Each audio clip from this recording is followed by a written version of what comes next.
From Anshei Sphard-Beth Emeth congregation, it's time to take 10 minutes for Torah with Rabbi Joel Finkelstein.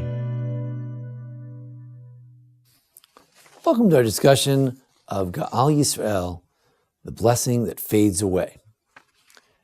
If we look in the Amidah, if we look in the Siddur, we look in the Jewish prayers, we see that there's the Shema, and then a blessing about redemption, how the sea split, and we sing the song of a little bit of the highlights of the refrains from the song of the splitting of the sea. Mi chamocha b'dim Hashem, mi chamocha nidar b'kodesh.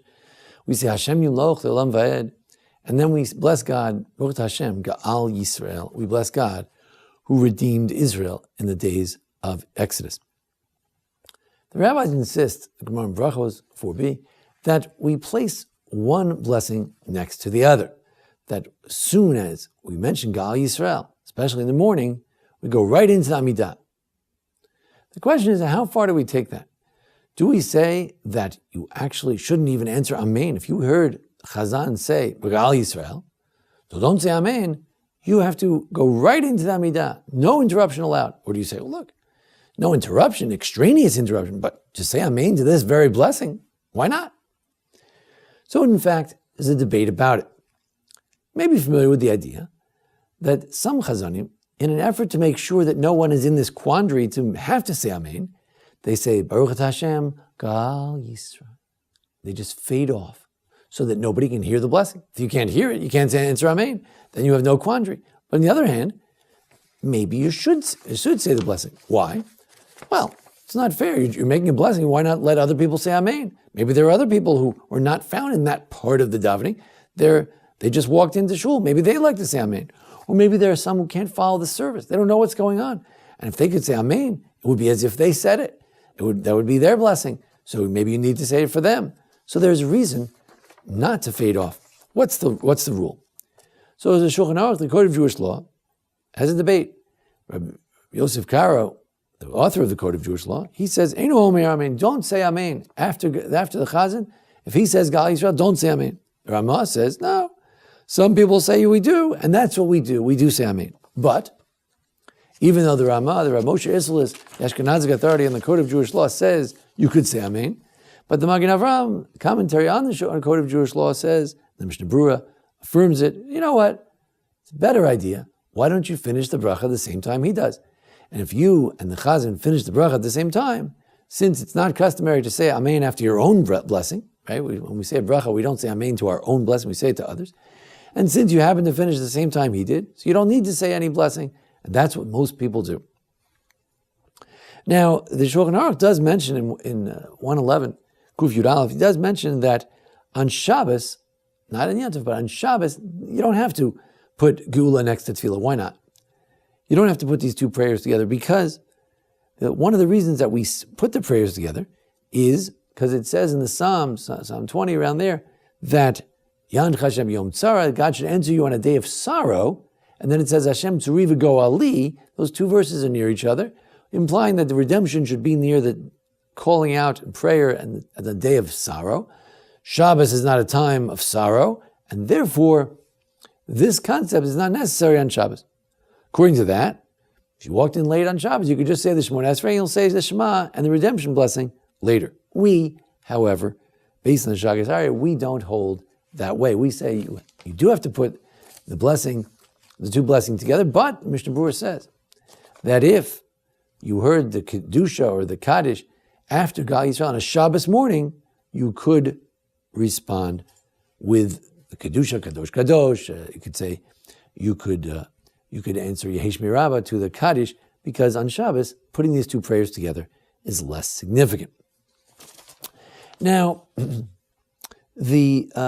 the idea of fading off is not mentioned, not in the Shulchan Aruch, not in the Mishnah Berurah, but the Chassan Sofer said that he sees a lot of people do that. They fade off so that nobody can hear the bracha, and he thinks it's a wonderful thing. They should do it in other communities. And therefore, you'll find many communities where this was done. The Chassan Sofer was the son-in-law of the Chassam Sofer, who died in Hungary in 1883. The Aruch HaShulchan says you should never say Amen. And even if you heard the blessing from the Chazan, you don't say Amen. He says as follows. He says, I know the Rama, the Ashkenazic authority, said that we could say Amen, but we're going to follow the Beit Yosef. Why? Because the great mystics agree with him. He himself, Rav Yosef Karo, was a mystic, and his Magid, his sort of intermediary with God, who something spoke from his throat on a very strange mystical thing that Rabbi Yosef Karo had, told him that you shouldn't answer Amen. The Ari said you shouldn't answer Amen. The Zohar says you shouldn't answer Amen. The Shalah, the great mystic, also from Tzfat, said you shouldn't answer Amen. And that's enough for us not to answer Amen. Most authorities, the Chayei Adam, the Kitzur Shulchan Aruch, the Abridged Code of Jewish Law, they all say try to finish with the Chazan. Now, some Sfaradim actually answer Amen after their own bracha. When they say their own bracha, they say Amen, but not after Chazan. The Rav Henkin agrees you should say it out loud. They say the Satmar Rebbe used to say that the Chazan should say it out loud. Reb Zilber has a commentary, the Beis Baruch, on the Chayei Adam. He says, well, if you want to say Amen, you could, but better to say it with the Chazan. But the idea of fading out, he says, it's not respectful. Meaning he feels that why should you fade out? You're dishonoring the blessing. The blessing is supposed to be said, you should say it. Now, if we try to analyze it, why is this an issue? So I thought of two possible analyses. One is as follows.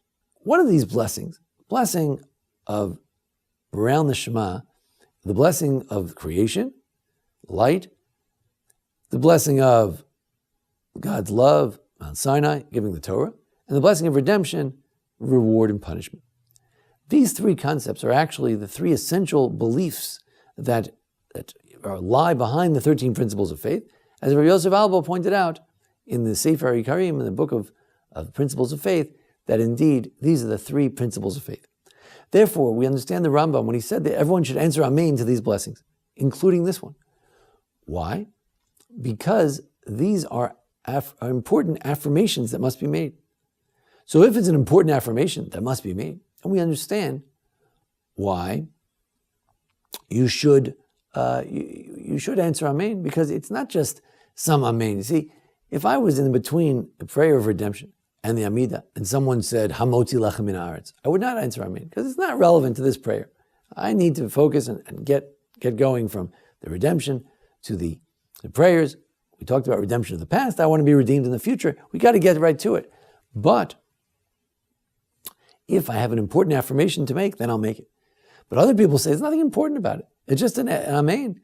And why would this Amen be any more important than some extraneous blessing someone's making on a piece of fruit? And therefore it's totally extraneous. Another way of analyzing it, and this is also based on Rabbi Joseph B. Soloveitchik, a teacher of blessed memory, is that there are two ways to look at the blessing of Gaal Yisrael and its relationship with the prayer. Last week we outlined two other ways of looking at it. Here's another way. Is it that what gives you permission to say the morning prayer, and the evening prayer for that matter too, it's saying the redemption, praising God in this particular way, talking about how God did redeem us in the past. He got us out of trouble in the past. May He get us out of trouble in the future. And what gives you permission to say that blessing, to say the prayers, to make petition? The permission is granted based on what? Based on your having said the redemption blessing. However, there's another idea, that's mechayev, that once a person goes into the redemption, talks about it, then right away he needs to go and make the prayer. You've got to go pray. How can you not pray now? You've talked about the redemption of the past. You must talk about the redemption of the future. You've gotten to a point where God sees how much you're beloved to Him, and you recall the exodus from Egypt and the splitting of the sea in that exalted moment. At this beautiful moment, you've got to pray. It's mechayev you. It obliges you to pray. Well, if we say that the redemption blessing is a permit to prayer, well, sometimes you have a permit, but you don't use it. You have a permit, but you make an interruption. But if you say it's mechayev, it obliges you, then you must get there. You can't stop go. You can't pay $100. You've got to go on. You've got to move on from this blessing to the next blessing. And therefore, it must be done. And there's no way about it. When we say these blessings every morning, we affirm three basic beliefs that we have. God created the world, that God gave us a Torah to tell us how to conduct ourselves in this world, and that God cares about it and will reward us in the world to come. And as a Jewish people, one day the Jewish people collectively will be rewarded. These affirmations are something that's worth saying Amen. It's worth affirming every day. And hopefully we put our geula next to the tefillah. Hopefully in thinking about the redemption of the past, it urges us, it brings us to pray for the redemption of the future. And hopefully, just like God redeemed us in the past, He'll redeem us in the future as well. Thank you for joining us here at the Anshei Sphard-Beth Emeth congregation here in Memphis, Tennessee for today's discussion. Join us each week for discussions of the Parsha, various holidays, and how-to videos as well. Thanks to Jason Lefkowitz, our producer. Thank you. This has been 10 Minutes for Torah with Rabbi Joel Finkelstein. To learn more, visit asb.org.